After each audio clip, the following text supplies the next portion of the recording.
I mean, my overall thing is get after it. Just get after it. A great quote that I actually put up on a slide yesterday. That's why I'm thinking of it. And something she said, the hard work you do now is opening doors you cannot see. Do it every day. Don't wait till tomorrow. Do it now. Do it now.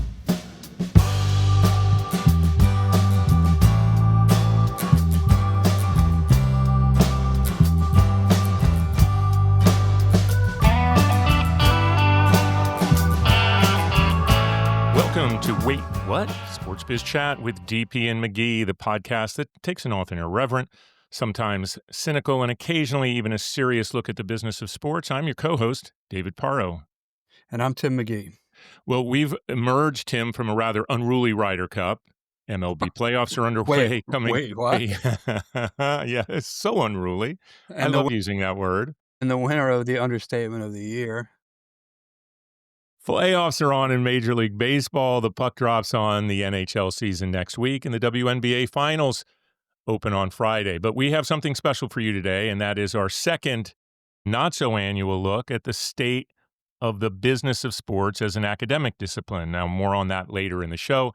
But, Tim, throwing it over to you right away, what's on your mind? Well, let's talk about Ryder Cup. Unruly, I think, is an understatement. I was frankly mortified by the American fans' behavior over the course of the weekend. It went well beyond sort of what has happened in the past at other Ryder Cups in terms of, riding the other team, no pun intended.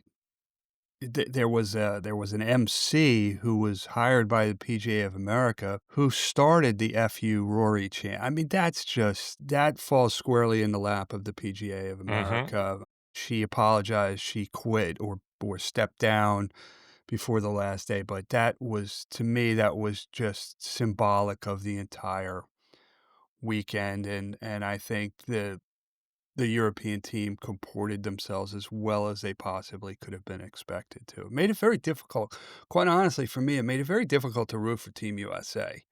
It was not good. It made it difficult to watch in a way as well. I mean, golf has this reputation that it's the gentleman's sport and all that. And the reality is that this competition is hyped.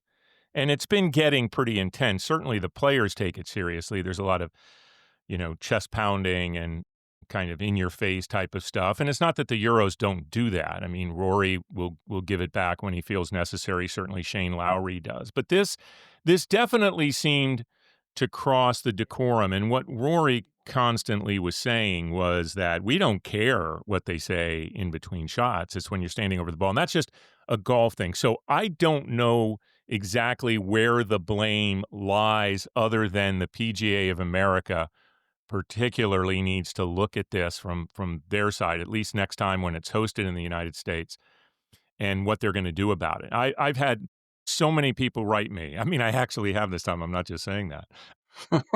About whether it was the pricing or what are they doing? Why are they trying to squeeze so many people in? What are they doing to set the brand for Ryder Cup, and where does that start? And the thing that you mentioned about the DJ, which was just so unbelievable, performers feed off the audience, right? Just like audience feeds off the performer. I'm not saying this DJ classifies as that, but let's give her the benefit of the doubt. Is that it was like a mob mentality. That's what it felt like. Now, it may have only been a few really, really, really ridiculously bad apples, but it seems like the American side of this is way off. And it wasn't, they were happy with the numbers. They made a lot of money, but it almost that became the story where it just seemed like it was this massive money grab and this completely out of control situation out there at Bethpage. Well, so much to unpack, and we could probably spend an entire episode talking about this if we choose to. So let me unpack a couple of things here. Number one, do it. Unpack away. We talked about the price to get in with Jeff Price, $750 per day. It got you free food and non-alcoholic beverage.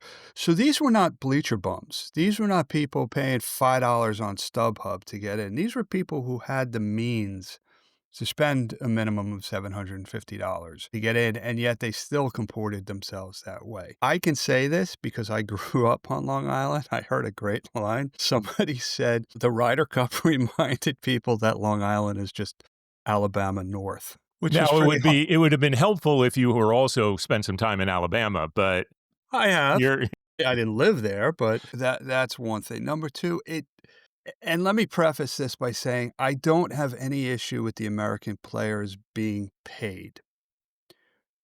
I just got the sense that the Europeans take more pride in this competition. And maybe it's because the Americans also play in the President's Cup, and, most of the players on the European team play on the tour or in live here in the States. I don't know. I just get the sense that it means more to the Europeans. And but that has been the case for a while, Tim. That's Yeah. right. We've had that argument for a while. They seem to be better at the match play in the various different competitions that lead, of course, to the singles competition on final day Sunday. But the other piece of it is they seem to like each other a lot more. Now, there was the moment that one of the big moments was the Bryson DeChambeau, and it was actually Scheffler's caddy that was somewhat in the line of Justin Rose as he was lining up a putt. Justin Rose was a little dismissive, like get the hell out of the way type of thing. And then after he sinks the putt, DeChambeau sinks a putt, I think to have the hole. And then DeChambeau gets in the face of Rose and Fleetwood. Now, DeChambeau was Captain America, right? Now he's the guy, he's the rah, pump it up, in your face, let's go. He hits like a 5,000-yard drive on the first tee and tries to he's like the new Bubba Watson that way. And he's completely bought into this. Now, he had an unbelievable comeback to take a half a point because he was getting his ass handed to him early on by the very quiet Matt Fitzpatrick, which I thought was kind of an interesting metaphor for the entire thing. But he ended up coming back. He gutted it out and took a half point. So, and he closed by saying, "I just love America. That's why I did it." So it was, okay, that's kind of cool. Scheffler, in that moment that Bryson and Scheffler's caddy got in the face of Fleetwood and Rose, stood back and was like, "I don't want anything to do with this." My first reaction was, Scotty's got to jump in and be the leader. He's the number one player in the world. He's got to take a position here. I think Scheffler hates this stuff so much it's ridiculous. He didn't want any part of any of it. It's not that he's not a competitor. He's the best golfer in the world. He was horrible this past weekend. But it definitely needs something. A lot can be pinned. I've had people that listen to the show that are like, you got to have Jeff come back on. I'm being honest here, Tim. I'm saying you got to have Jeff come back on and defend the position of that pricing. With their view being, when you pay that much for a ticket, you're licensed to do whatever the hell you want. Now, I'm not sure that's right. I tend to agree with your point that it's like, this isn't your normal. I don't subscribe to that theory that when you pay a ticket, it gives you license to be an asshole. There's nothing that gives you a license to be an asshole.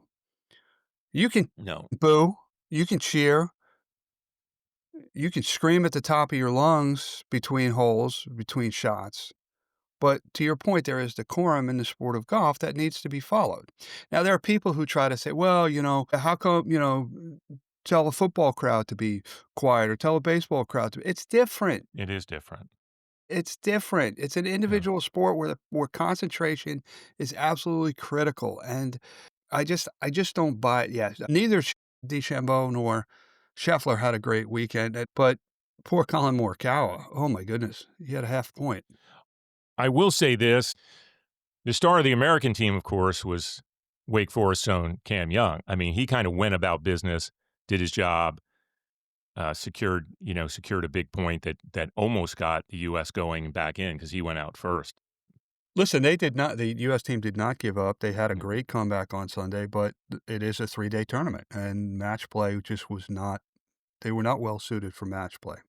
Well, you can say whether that was Keegan Bradley or I question how much influence a coach, a captain has.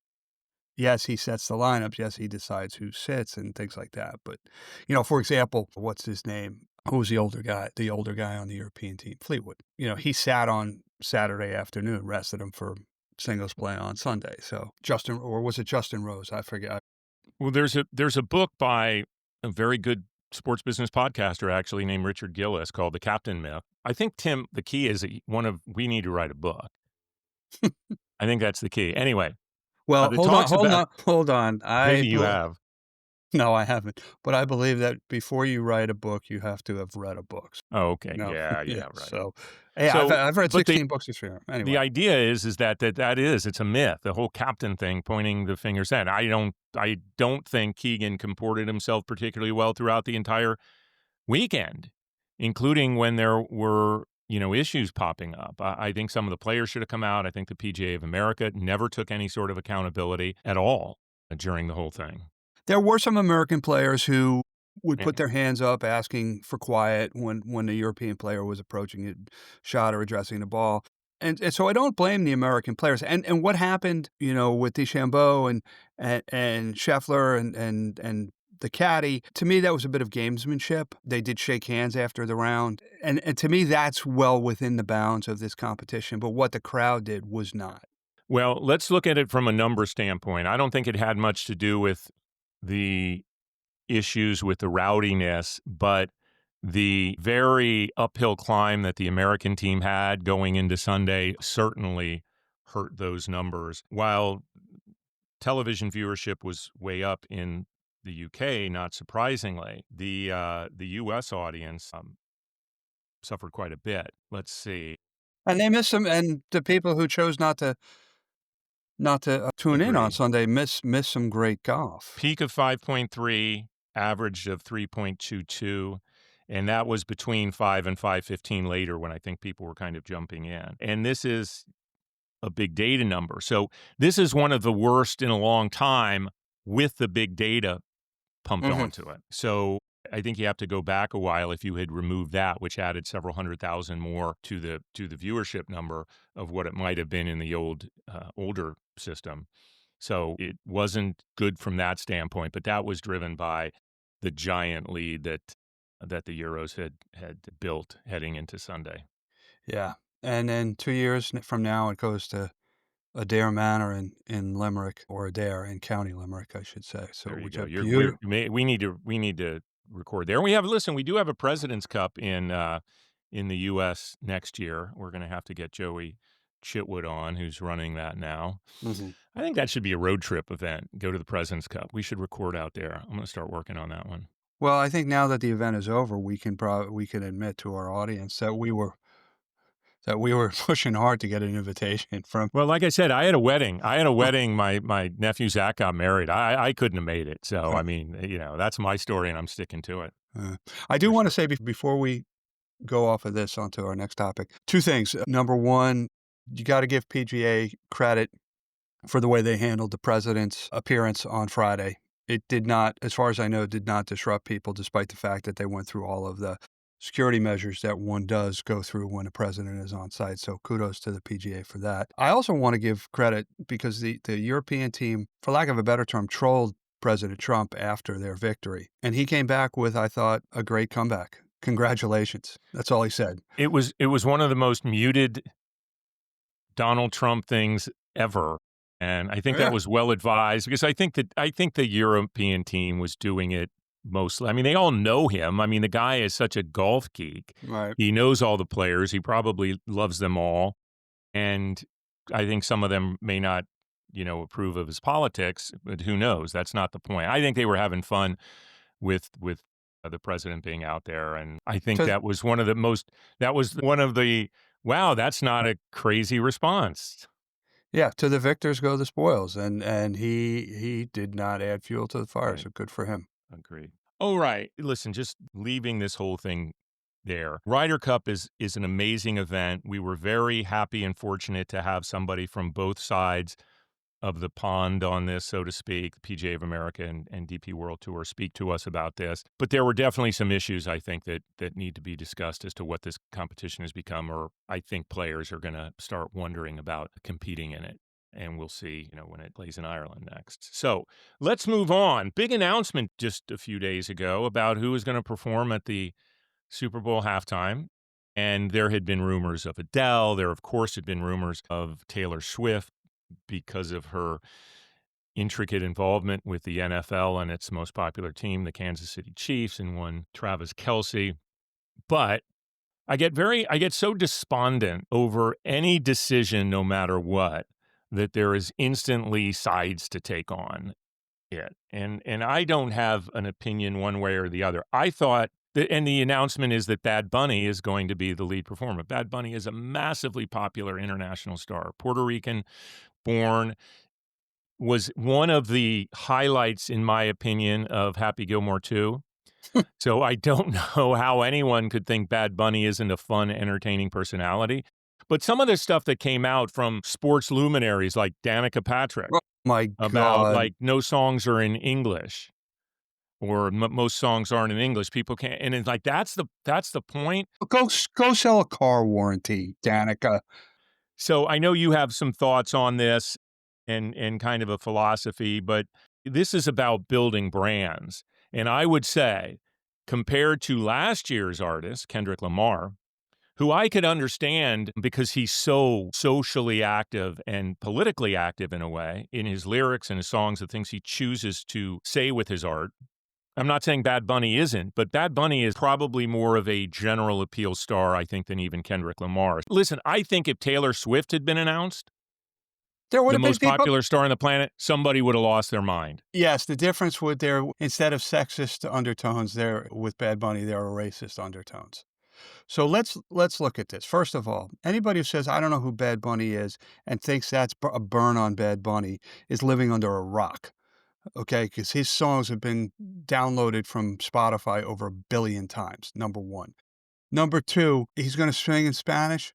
Oh my gosh, how horrible. Let's look at the stakeholders here. Bad Bunny, huge star.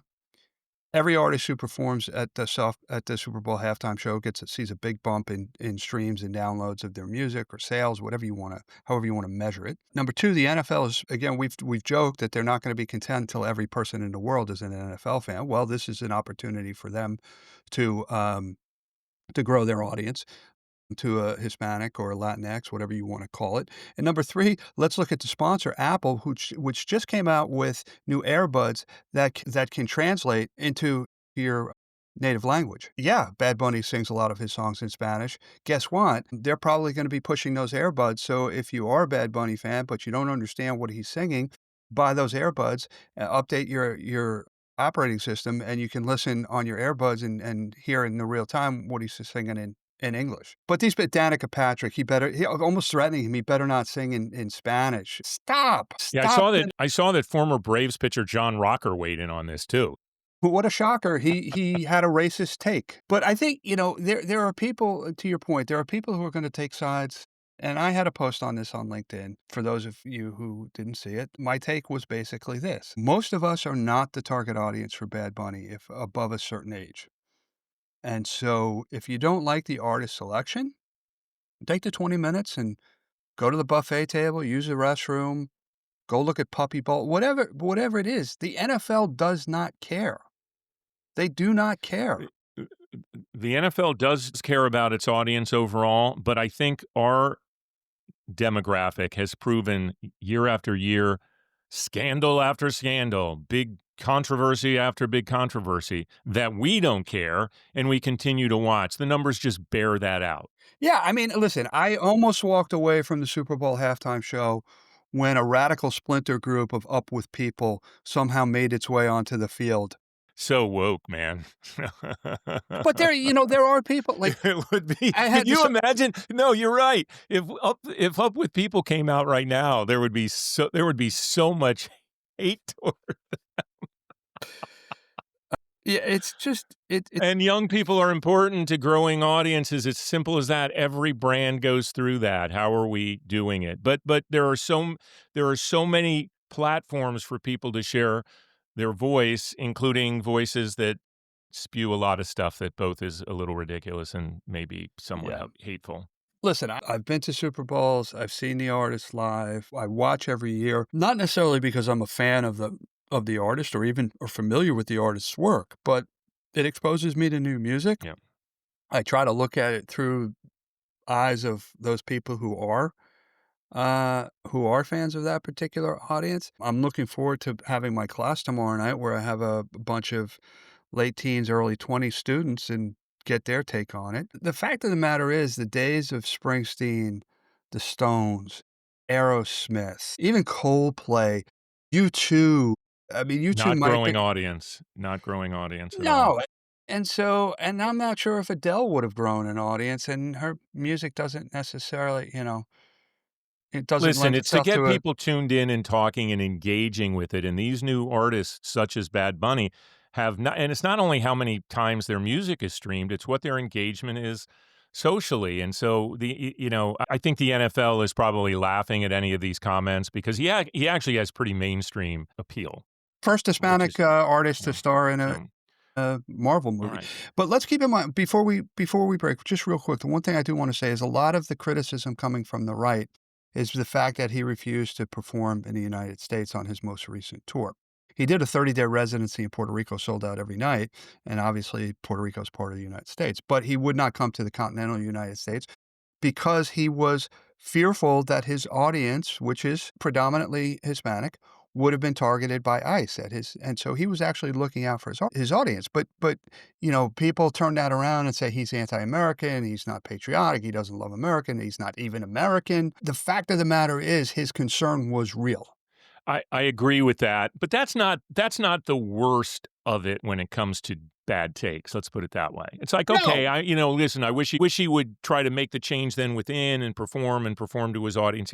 I kind of get that argument in a weird way. So I think that's the least of the ridiculous arguments against it. Not the least, maybe, but certainly a lesser one. Before we do break and bring our guests on, because we just started the wild card games. Cubs are up. Sorry about the Yankees loss last night. That was a tough one too. I mean, that's just brutal that they're, Yankees opening up with the Red Sox in that way. Dodgers just look unbelievable. But the reason I brought that up is because I just wanted to talk. I mean, all these not giant but small great successes that Rob Manfred and MLB seem to be having, and this was a huge year attendance-wise. Dodgers surpassing 4 million in attendance. Padres setting a record franchise. The Mets, of course, had unbelievable attendance despite their complete collapse at the end. Third consecutive season, the league has surpassed the 70 million milestone in total attendance. Teams like the Reds and the Tigers and the Phillies with best attendance in a long time. So just overall a very good year. And I think the league also feels pretty good about where they are from a television standpoint. Oh, the ratings were up 20% up on ESPN, 29% on TNT. Fox was sort of the laggard, up 9%, which I think any network would be happy to have a 9% year-over-year increase in their audience. MLB Network up 13%. Yeah, so I think I think all is calm on the surface at MLB, but there continues to be sort of undercurrents roiling around labor. But let's enjoy it while we can, notwithstanding the Yankees' performance last night, particularly the bullpen. All right. Now let's jump to a break. We have an exciting group of guests for you. It's time for our guest. All right, we are back and have a very special treat today. We're joined by three individuals, friends all, that have moved into the academic side of the sports business, prepping the next generation of sports business leaders. Andy Clark is the director of sports business programs at DePaul University, a program he began building after his own successful career in sports marketing with stints at Edelman and Kramer-Krasselt. He and I first met a million years ago when we were both young staffers in DePaul University's athletic department. Mary Scott is the Senior Associate Director of Career Services at Columbia University's Sports Management Program. Mary also spent time on the comm side of sports with senior leadership positions at UEG. And Edelman, she began her career in the sports business at the NFL. And after a long and storied career in sports marketing and media, Keith Cutler joined the faculty at Montclair State, where he is teaching across advertising, sponsorship, and multimedia. Keith began his career at USA Today, where he led sports marketing, and from there held leadership roles with Turner Sports, the LPGA, among others. He and I, of course, met it back in the day when he was at USA Today. So Andy, Mary, and Keith, we're delighted to welcome you to Wait What? Thank you. Nice to be here. Thank you. Great to be here. Thank you. All right. So we're going to go ahead and jump in. We have have three guests, so we're going to have to ask a few questions that cross you all, and we'll decide how we break that up in terms of order. But where we wanted to start is when it comes to the education side, where does formal sports marketing, sport management, business of sports education fit in the industry? And particularly, how have you seen it evolve?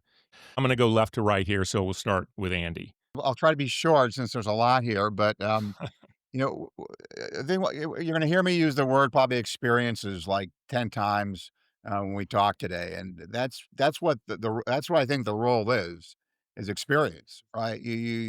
I heard your podcast with Tom Fox, who spoke in class a number of times, and he's awesome and great at connecting to people and stuff. And he said, you don't really need go get a job somewhere else and come back. But I think what we help them do, right, and I don't disagree with that, right, but is help them do is connect and make experiences, right? And the more valuable you are to them is going to help you in the short term, the long run. How it's evolved and changed, I think there's more opportunities, right? I think across more diverse. You always heard like sales, get in with sales, which is still there, right, front and center. But with AI and analytics and events, it's I think there's a lot more. People are looking at stuff across the board more. And then I'll just wrap here and say that, but I also think evolved, changed the interview process, even for like internships, has become, I think, exhaustive. I mean, when I talk to students and what they've gone through to get an internship or a short-time gig or a low-paid gig, it's like they're interviewing for an EVP position. Mary?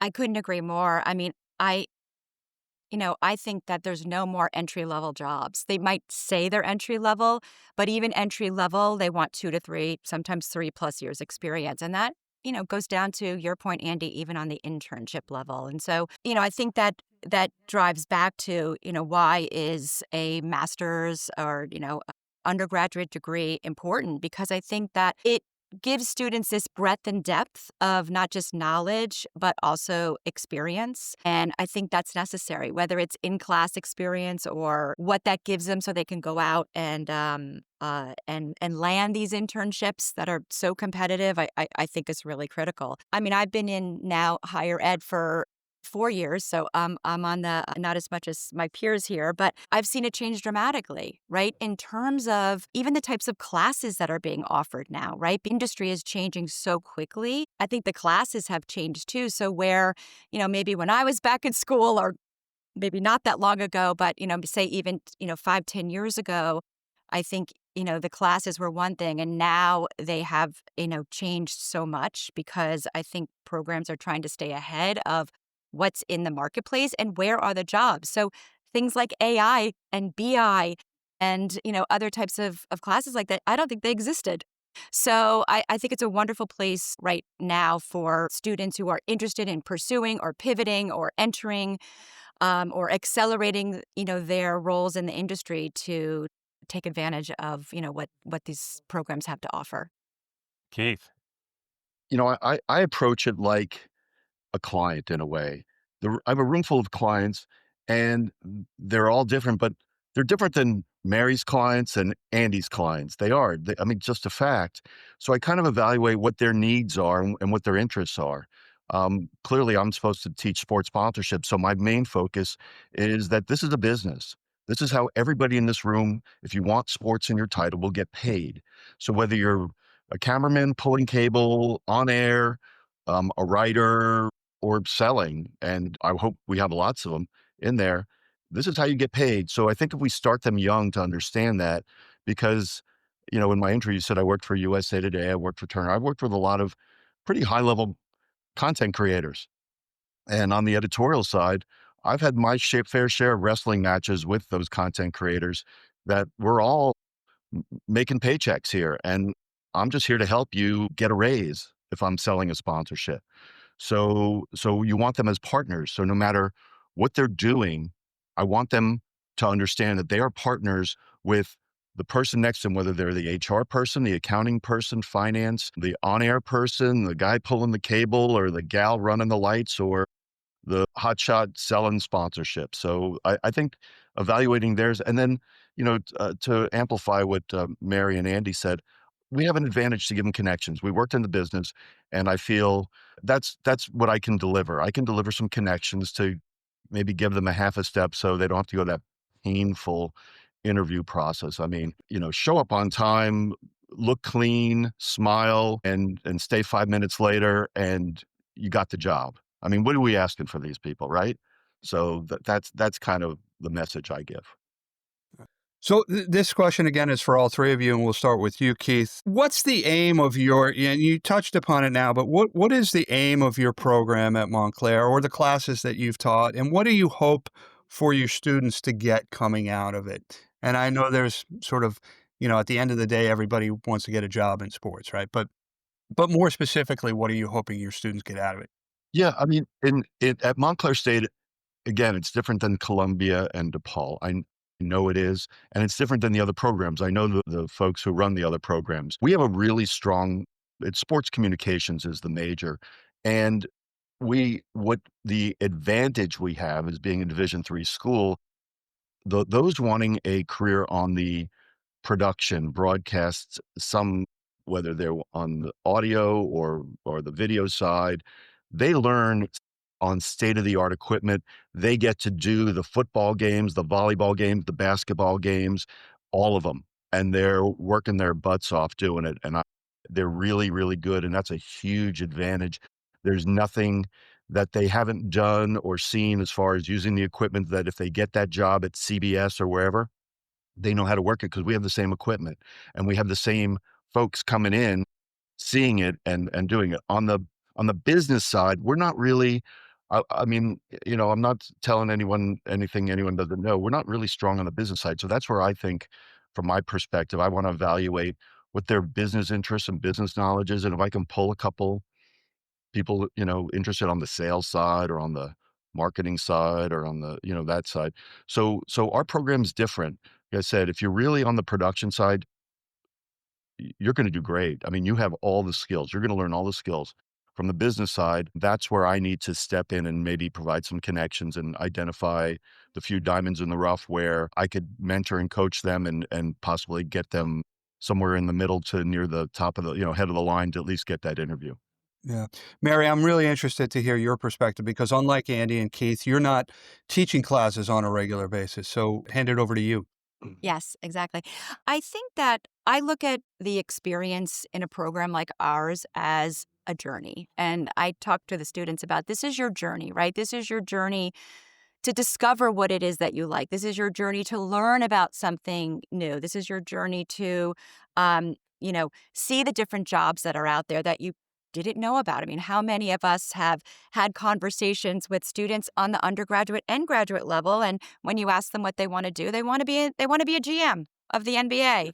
Wow. So I tell them that's an amazing thing to put on your vision board. Now let's get real, right? So I think that it opens up to just different pathways that they haven't considered or, they're all super smart and super passionate about sports, but to be passionate about the sport business, the business of sport, and to understand that there are so many ways that you can now get into the world of sports adjacency, directly in sports. It's not just leagues or you're done. And so I look at it as just this, this is quick. Our program is a year and a half, right? You can extend it. You could do part-time. 2 years is the most, I think I've seen full-time.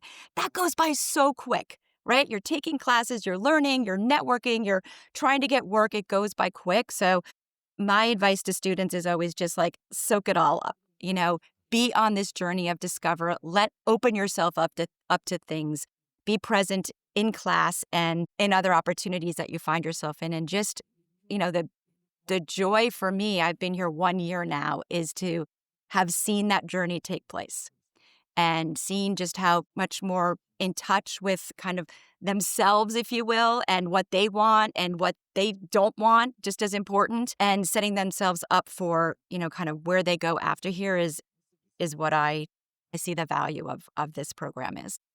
Andy? Yeah, I mean, we'll just start out, and this is all great stuff. What we talk about, is, I say, the first day of class every quarter, right? And if you're in our program, you're in the sports industry, right? No one may be paying you yet, but you need to think of yourself as like, I'm in this industry. And the things we do in classes, the projects we do, the people we meet.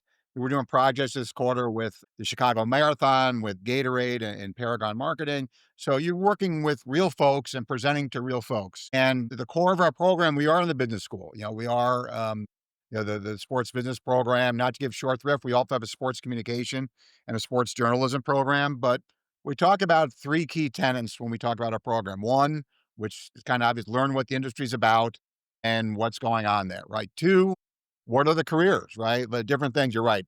Everybody wants to be a GM or an agent, right? Everybody wants to be cutting deals and be on the phone, be an agent. What are the careers and how do you get to them, right? And then lastly, and to your way around this, all our students, I'm proud that we're up to almost 160 students in our program. They're not all going to work in sports, right? And some might not work in sports right away. Some might come back to it. Everybody's careers, they may do it. I don't want to do this sales thing. I've got a better opportunity. So I want to make sure that what I'm proud of, many times most proud of, when I hear from a student that doesn't work in sports, that tells us how much they got out of our program, what they learned. Because what they're learning about is business. It's about communication. It is sports, but they're learning about business. They don't want to take this stuff. What's this degree I got? Now I'm doing something else that's irrelevant.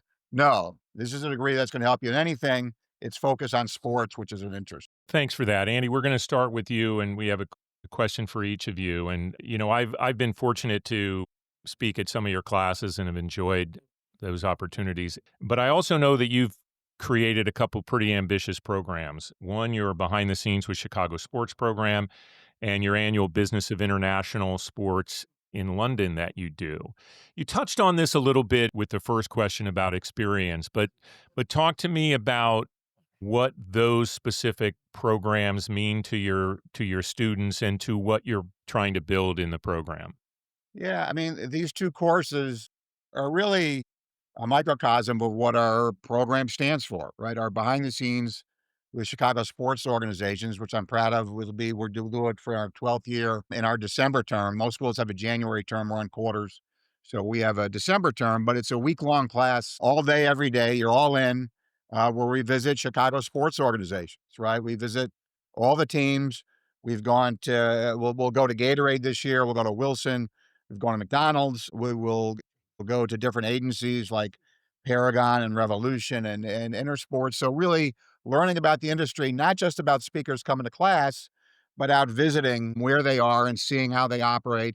And usually hear from a wide range of folks. We've heard from Tom Ricketts and Danny Wirtz, but oftentimes the students get the most out of a panel of younger folks, right, that are in analytics and marketing things that they can better connect with. Thanks to everybody in that context. So that's really been a big thing for us, right? Especially in Chicago, we can do that, right? We don't have to people say, do you get a bus? No, we take the L, we get there, we show up. Nothing's more than a couple miles from our campus. So that's been a big thing for us. And it's also been a great showcase for our program that, we're bringing students, and knock on wood, we brought good ones, where the people we meet say, hey, we really like your students. They showed up on time, they're dressed right, they ask great questions, and that's a good commercial for our program. And a lot of the reason that people know about us is from that. And so in a short way, I kind of said, I like doing this. We have a very strong study abroad program at DePaul. We have short-term programs. We do a short-term program over spring break, 10 days, where we go to London. And I kind of pattern it. We kind of do the same thing, except it's kind of very cool. We're in London. So it's the Business of International Sports in London. And I always thought, for me, that was a great place to go. I kind of speak the language. It's relatively close. And there's great stuff there, right? We've made great connections, at the Premier League, the NBA office there, Wimbledon. We hear from the former CFO from the London 2012 games, who's always amazing. We work with a college there, loughborough University, and we do a hackathon with the West Ham Foundation. We visit the Premier League itself when we go to games, right, last year. And it's kind of interesting. I'll end on this. It's interesting, I think last 2 years ago, we went to Wembley for a national team game. We went to Stamford Bridge for a Chelsea game. We went to Tottenham Hotspur Stadium for a Premiership rugby match. You know what? The students across the board, their favorite experience was going to QPR, right? For going downstream a little bit, getting a real experience, game ended I mean, they pulled out in stoppage time against low teams and really got a real feel for it. Not those old grades. So different experiences, different feel, and come back and connect. Mary, this question's for you. We alluded to it earlier that you're not in the classroom, but you head up career services at Columbia. Give us an overview of how you help a student on their journey, oftentimes from business to the classroom and then back into the business world. Sure. And I am teaching one class, but I'm not like Oh, in okay. All right. Yeah, I'm sorry. Listen, that's one okay. class is It's a lo- is a it's a lot of class. work. Trust me. I think we all know. Mhm. It was part of my discussion with Scott Rosner, who leads the program here, that I want to be in the classroom because I love it, and also I think you get to know the students in a different way as well. But I would say that my work is complementary to what the academic program is here. So very much like Andy and his program, most of our professors are adjunct and are working in the industry, right? So they are bringing the industry into the classroom, whether it's through their lessons, through their guest speakers, through their projects. I just heard one of our classes is doing this incredible project with the New York Mets right now, just as an assignment. So I think there's that. We also have an incredible spring break trip. We go to Spain and do some great things. They also have credit classes for a supervised research project. Like, just for instance, we're doing an economic study on the Ryder Cup. That's going to be interesting, right? And also work with some other organizations like PWHL, Bayern Munich, et cetera. So, I mean, that's just the academic side, which to me is so complementary to what I do on career services, because that is all we are here to open their eyes and their minds to, again, what they are interested in, what they have or build skill sets to that ultimately transfer. So what I love about this program is it's not a big distance between classroom and the industry. And I think that's the right step. Where I come in is I sort of run the gamut of everything from, okay, how are you going to talk about yourself? What is your brand narrative? What is give me the 30 to 60 seconds on who you are. That age-old tell me about yourself, which we could probably all get stuck on, right? To answer that under 60 seconds. So I work with them from that vantage point, and that bleeds into everything from your resume to your LinkedIn or however you're going to talk about yourself, a networking event. And then I help them all the way to navigating them to be ready for internships and jobs. So everything from networking, how do you network so that you're not the stalker on LinkedIn? How do you do that? It's hard for people, right? These are smart kids coming to our program. And sometimes that's just not inherent, right? So I help them in that regard. And then, as we talked about at the top of the call, of this conversation, is like internships. Like, hi guys, it is October and summer internships are being announced right now. Like, what the heck, right? You've got to think about something that's 8 months away and highly competitive. So helping them to navigate that and to be patient, to be persistent, and put themselves in the best position to land something. And then ultimately, for those who graduate, turn that into a full-time job. So it runs the gamut, and I teach, we have about 160 students as well, and I have 160 people. And they're all different, and they all have their own story and their own journeys. And so, yeah, it's, I love it, but, I'm not going to sleep at night until I know that I've helped every one of them in some form of success, whatever that success looks like. So that's my day-to-day. And then in the spring, I teach on top of that. So when summer comes, I'm going to enjoy some downtime and some golf. And what are you teaching, Mary? I'm teaching leadership, sports leadership and ethics. Wow. Yeah, which I taught at previously at the Rutgers master's program. Keith, you're the newest to this. So we wanted to ask you, you touched a little on it about what makes Montclair State unique because of the production aspect. But how do you feel that the programs you're teaching kind of fit within that larger space? And do you have thoughts as to where you'd like to see the program evolve and how it can evolve well, kind of given the brand positioning, if you will, of Montclair State University? Yeah, and it's not as much Montclair State University as much as this course, sports sponsorship, is within the College of Communication and Media. It's not in the business school. And they're two very separate entities. I know that because I'm actually working with the business school to try to bridge some gaps between business and media. So while sports is a subset of media, and right now, obviously sports dominates media because of the revenue and just the big money that sports represents in media and the huge amount of eyeballs it brings to and makes, mainstream traditional legacy media still viable. That basically is what it is. And that's the visibility they have. But it's amazing that what they see and don't see. So from my perspective, again, I evaluate who I'm dealing with and what their interest level is. And if they have their heart set on being the cameraman or the production person, again, if they know nothing more when they walk out the door of my class that, okay, this is how I get paid, I'm going to play nice with those guys, that's great. If I could find a few who say, I didn't know what I wanted to be, I just wanted to have sports on my business card that doesn't exist anymore, or something with sports in my title, or be around sports because I like it or something and I don't know what else to do, then if I open their eyes and say, maybe sales and marketing, maybe something on the business side. There's open their eyes to so many options out there.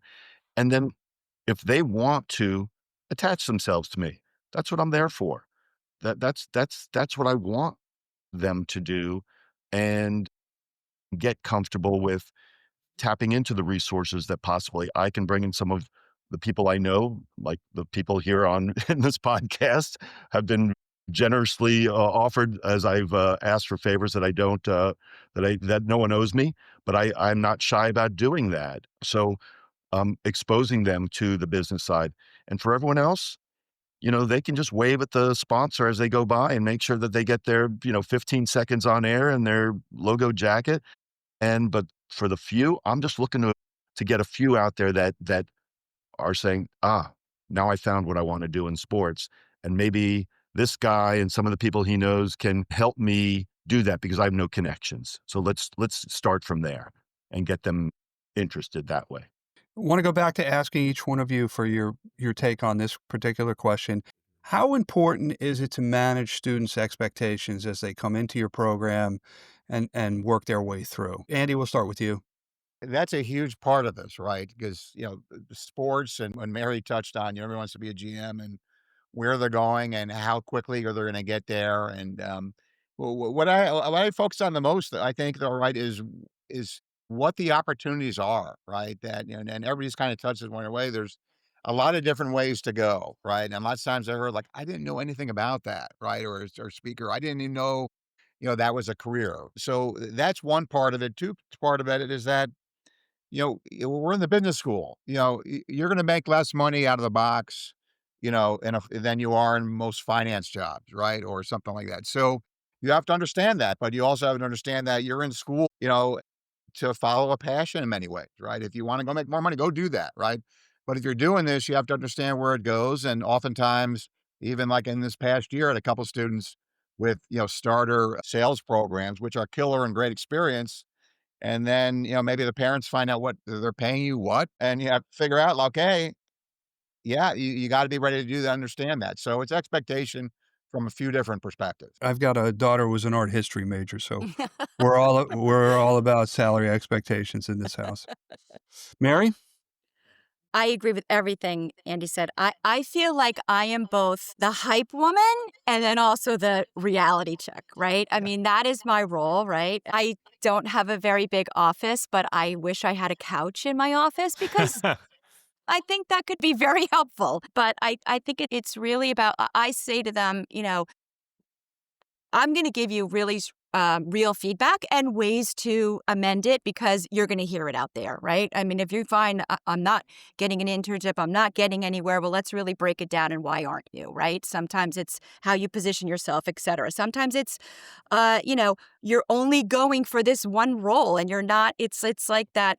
I'm going to butcher the old saying or joke or whatever it is, but sometimes you miss what's right in front of you because you have yourself so focused on, I want to work at the NBA. I say, how about we broaden that to basketball?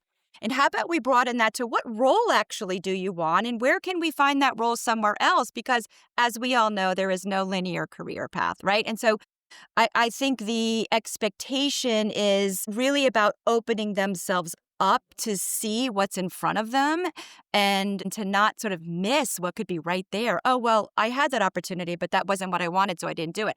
How do you know that if you didn't do that, who you could meet? I always say that, right? You never know who you're going to meet. You never know where you're going to have a conversation.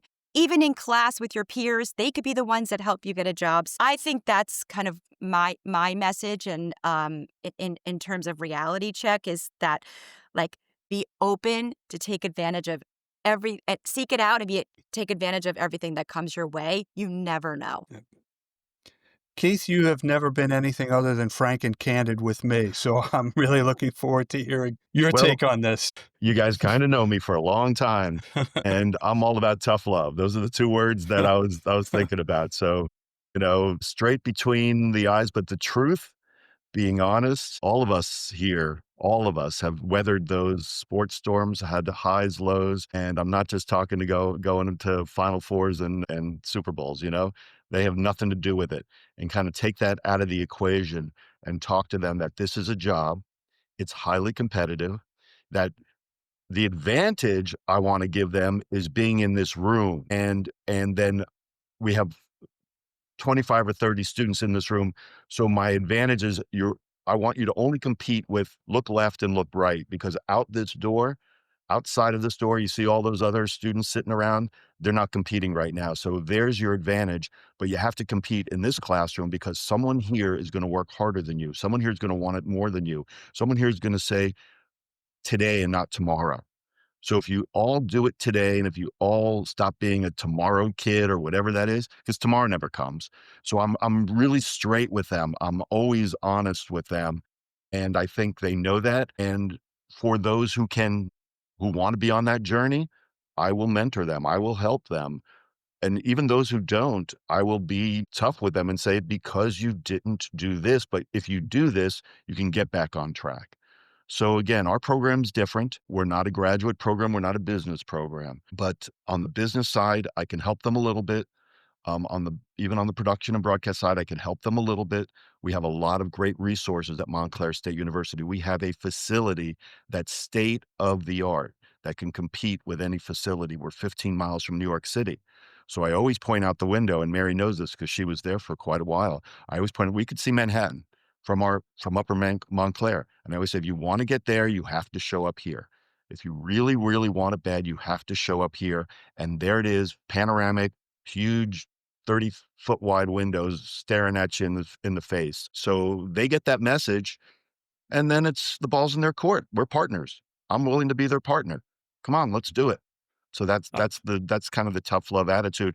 We've had some good successes so far. Early on, I see hope, and I know there will be successes. I can vouch for that, by the way, from my drive around Montclair area this past weekend. Man, the views of Manhattan are amazing. Mm-hmm. I have a quick story to tell that's tied a little bit with both Andy and Mary to this point. When I was substituting for Andy, filling in for him at the NSLC event program at Columbia this summer, it was high school students. And someone came up to me after class with not a hint of, I know it's a long shot, says, I want to be the GM, not of an NBA team, but of the Lakers. He's an LA guy. And I honestly looked at the guy, I'm like, I'm pretty certain you're going to be the GM of the Lakers. I've never seen a kid with so much confidence and completely knew all the steps he needed to take to possibly get there. So I'm like, I think you got it, man. Which shows I probably have a little work to do on that side of my academic process. Motivating Manning, motivating Peyton or whatever it is. Yeah. Where the guy says, I want to be an NFL quarterback. So that's a niche business, but go for it. Hey, manifesting is real. I encourage manifesting, just with a touch of reality. Yeah, but David went too far. He promised the kid was going to get a pony on Christmas, too. Yeah. All right. Looking at this question a little differently, and we're gonna break it up, start with Mary on this one. And I don't know where we'll go from there, but we'll see. Tim researched this. There are apparently over 300 programs out there in the country. When you're talking to somebody and they're wondering if they should pursue this before going into work or maybe breaking up their work experience to go, what is the advice when it comes to pursuing an education And then with so many programs out there, how to choose that. I mean, I know that may be tough to offer some brevity in that question, but what would you say? We'll start with you, Mary. Yeah, I mean, I actually thought it was closer to like 500 schools that offered the program now. Tim's research always isn't that great, but yeah, what year was that from? Just kidding. There's a lot. There's just the point is. wait, it's over 300. So over that 500 300 is over 300. He's absolutely. I subscribe to the Price is Right method of estimating. I do not want to go over the actual retail value. Well, I mean, the point is it's big business, right? And obviously the industry is just at its height, I think. And so schools are smart to offer this and in different, programs, et cetera. I mean, not all jobs do you need a master's and an MBA for, right? Let's just be honest, right? So I think that it comes down very much to an individual and what sort of is their current status and what are they looking for. So for instance, we have, I'll just use kind of our sampling here. We have students whose undergrad was not sports management and have, come to us from finance or econ or, you name it, all across the board and, have sort of realized they want to be in sports, right? They've come to that aha moment, if you will. And so this schooling provides them, or any school for that matter, provides them with that much needed education and awareness and experience, right?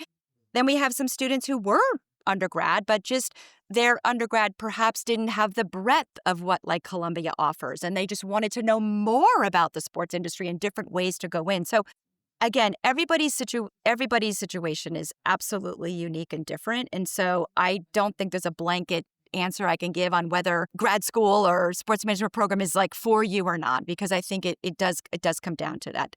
What I think is that certainly the programs we're talking that are represented here, just as a starting point, it's like an incredible advantage. And if you have the time and let's just say it, the money to be able to do it, I think that it will give you a step ahead because I think the programs are reputable, but it's not just that. You can't just go around saying, I went to Columbia, I went to DePaul. Yes, there is an absolute impressiveness about that and cachet, but that's not getting you the job. It's about what you do in the program. It's about what you take advantage of in class, out of class, and in the industry. So I think I'm answering your question maybe the best way I know how to, but that's what I would say, I think. And in terms of which program, I think you have to look at sort of multiple factors. And many students that I ask, what brought you to Columbia? How did you get here?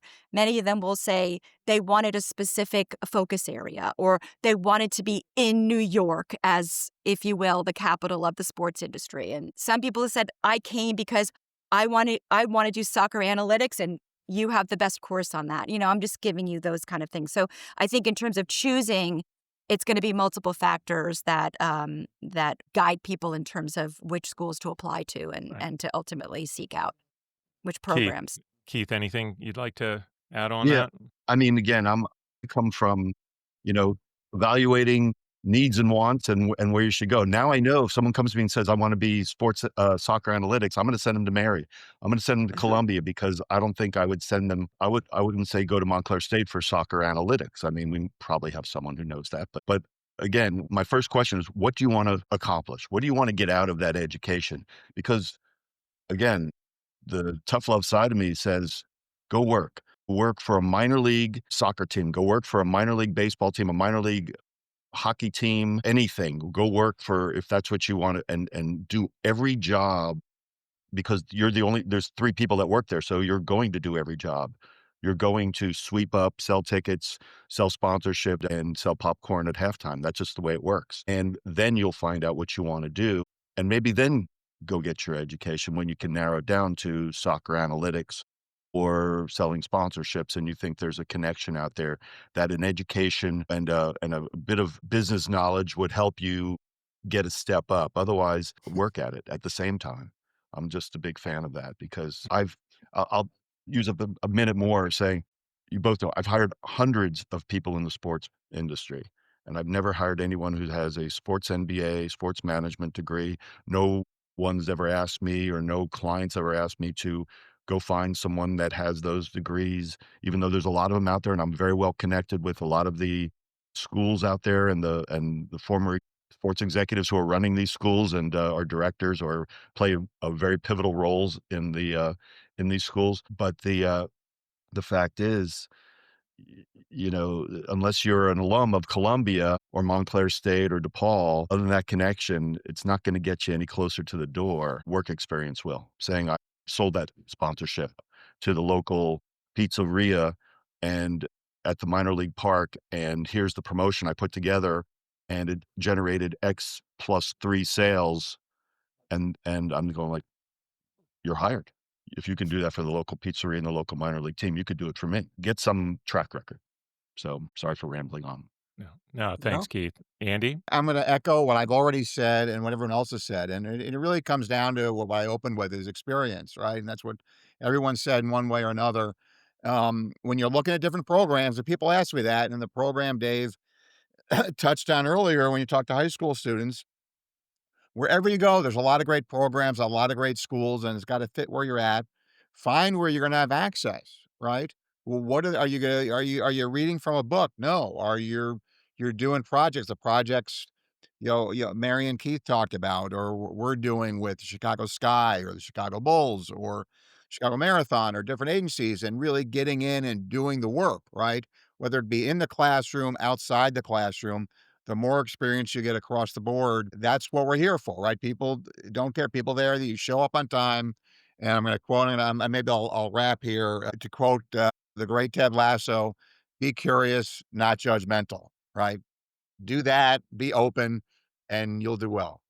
I just want to say one more thing, because I meant to say this, and maybe it's just adding on to that. I think nowadays, like, again, I'll speak from a Columbia standpoint, I think school is experience. So based on the way projects and visits and basically that, those are resume builders, right? And so I just think, perhaps at one point was school, right? And you learned out of a book and you maybe did some things. Now the way that, it's all of us are doing classes, it's about bringing the in school to have the experience. And I think that's the difference too. And that's why we find a lot of students want to continue their education or go into this and I say, put all that on your resume. That's work. You worked for a client. Mm-hmm. Yes, it was under a Columbia professor and a research project that you still did the work. So I guess just to kind of put a fine point on that, I think that's where education these days and the way that many schools are approaching it has changed and is of great value. Okay, last question before we let you guys go. And Mary, I'll start with you. Irrespective of whether somebody is in your program or is even pursuing a sports management education, what's one piece of advice you would give to a young person looking to break into the sports business? Well, we get this every day, right? I mean, my overall thing is get after it. Just get after it, right? If you're on it, if you're the early bird, if you are, I like to say they have 4 classes a semester, make getting into the industry your 5th class. Approach it the same way that you would a class in terms of being organized every week, doing something, moving the ball forward. I think that's my overall thing. And, under that would be take advantage of every opportunity, be curious, be present, and be open. Okay. Andy? Yeah, I'll reference a terrific speaker I have in my leadership class each spring, 𝘚𝘱𝘰𝘳𝘵, who's a 3-time Olympian, 4-time Olympic silver medalist swimmer, and now is sponsorship sales director for LA28. And a great quote that I actually put up on a slide yesterday. That's why I'm thinking of it. And something she said: "The hard work you do now is opening doors you cannot see." Wow. I love 𝘚𝘱𝘰𝘳𝘵. She's such a wonderful person. Could not agree more. Keith, we'll give you the last word then. Yeah, I mean, I've said it already and I won't belabor it, but I think that the first job you get, the more you get to do, the better experience you'll have. Learning by doing, that's what we're all about at Montclair State. And I believe that should be what you should do when you get those entry-level jobs. Learn by doing and be open to doing anything. And when someone says, "Oh, I can't sell," or "I don't want to sell," but you're selling every day. You're selling yourself. You're selling going to your favorite restaurant. You're selling going to your favorite movie. So you can sell. Everybody can. And everybody can, do every job. You really can. So find that opportunity and you'll be so much more hireable and marketable in the future if you have that experience. The hiring manager will just, I know, will be so impressed that you rolled up your sleeves and did it. And to Mary's point, do it every day. Don't wait till tomorrow. Do it now. Do it now. Thank you all for that. I do want to give each of you a chance to offer anything to any students or people thinking about going to programs, how to find out more about the programs that you're involved with. Andy, start with Yeah, I you. mean, the first, check out, go to the DePaul Sports Business Network on LinkedIn. A lot of great stories, student success stories and projects and things, great stuff. And just more officially, go to, DePaul.edu, sports business, and learn more. Great. Thank you. Mary?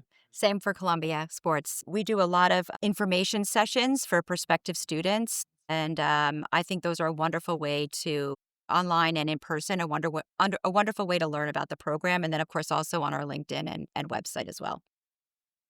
Yeah, Keith?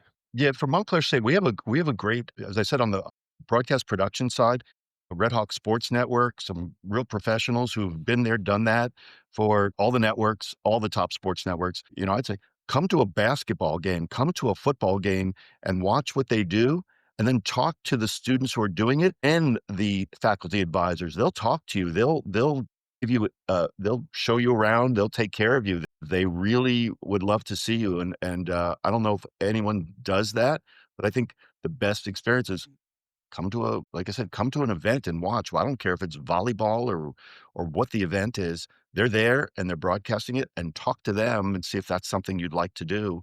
And we'll let you in. We'll let you in. Well, thank you all. We're actually looking forward to visiting with you, Keith, on Friday. This has been an unbelievable discussion. We think it's important to take this on every once in a while. This is the second time we've done this. And Andy, Mary, Keith, just really, really love all the input and the perspective that you brought. So thank you. Yeah, thank you very much. Yeah, Yeah. appreciate you tackling this topic. I think it's super timely and a good one to share with your audience.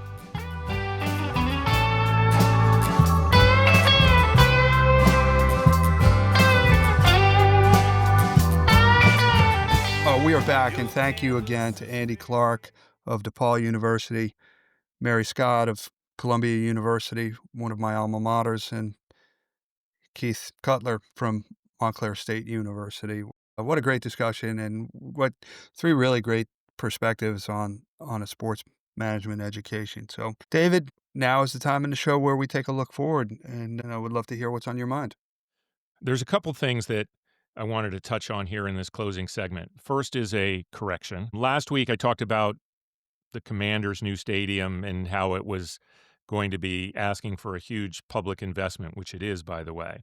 But I felt like it came across as though I was saying it was entirely publicly funded, and it's not true. It is about 68% privately funded, which isn't 100%, so it's still quite a bit of public funding, but a significant amount. I just wanted to clear that up.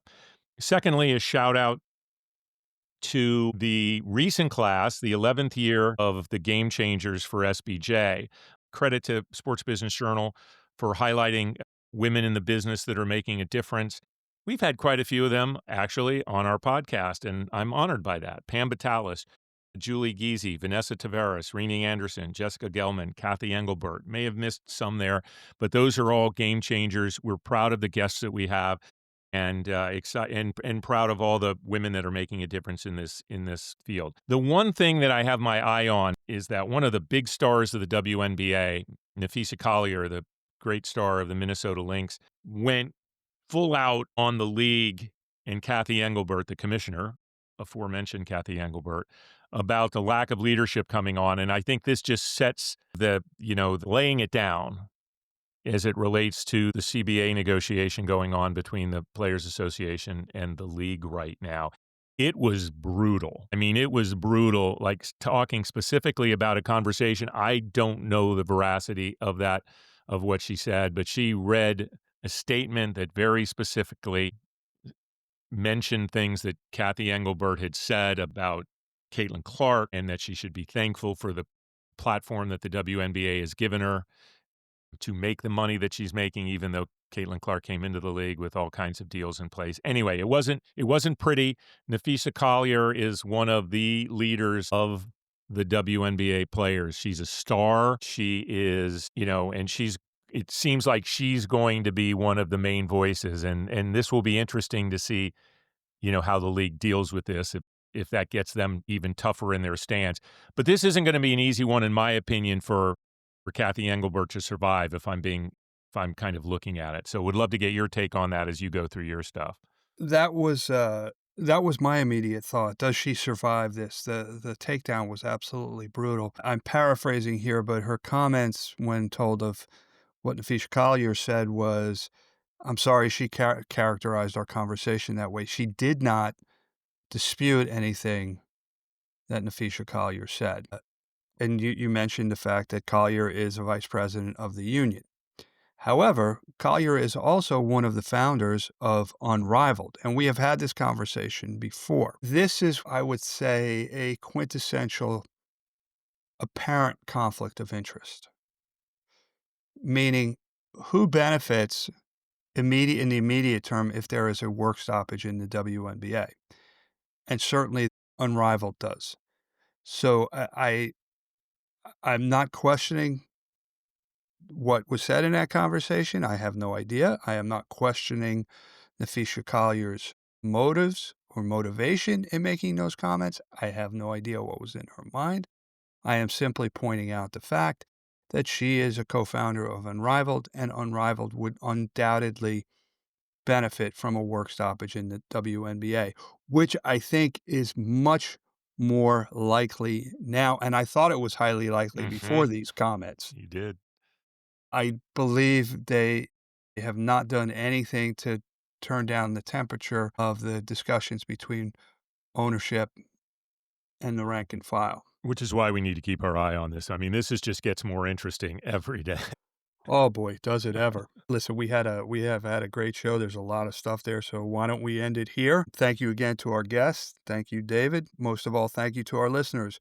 You can find us on, what's our website? DP and McGhee. DP and McGhee.